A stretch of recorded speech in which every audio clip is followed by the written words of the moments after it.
Today's case is Duchenne Muscular Dystrophy.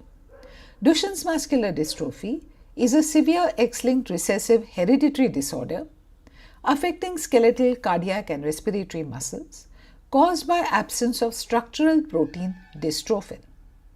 Dystrophin is a gene found on the P arm of X chromosome, mutation in which causes the loss of dystrophin protein.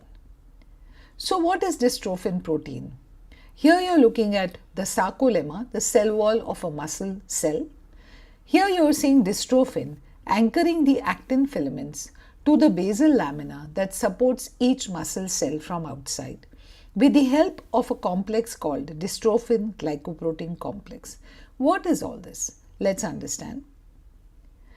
When your muscle contracts, it pulls on the sarcolemma. This pulling can damage the muscle cell wall. What dystrophin does is, it anchors the underlying actin filaments to the basal lamina, so the cell wall doesn't rip when the muscle contracts. So then what happens in case there is an error? Without dystrophin, every time the muscle contracts, tiny tears appear in the cell wall.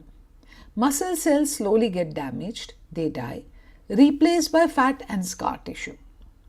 Muscles get weaker over time. So at what age will you see this disease condition? Around 2 to 5 years, symptoms begin to appear. Weakness starts in the proximal muscles like shoulders, hips and thighs.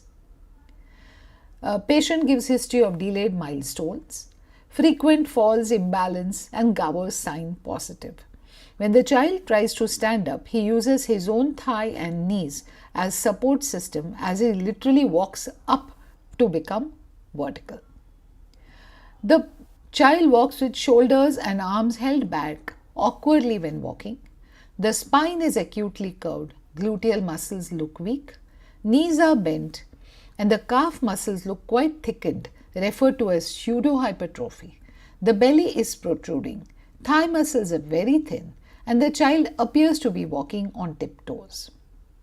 How does this illness progress? Rapid progression of weakness is seen. Wheelchair dependence is seen by 12. Soon respiratory and cardiac muscles are affected. Respiratory support is needed by late teens. What is the life expectancy? Usually the person expires by age of 20, either due to respiratory or cardiac failure.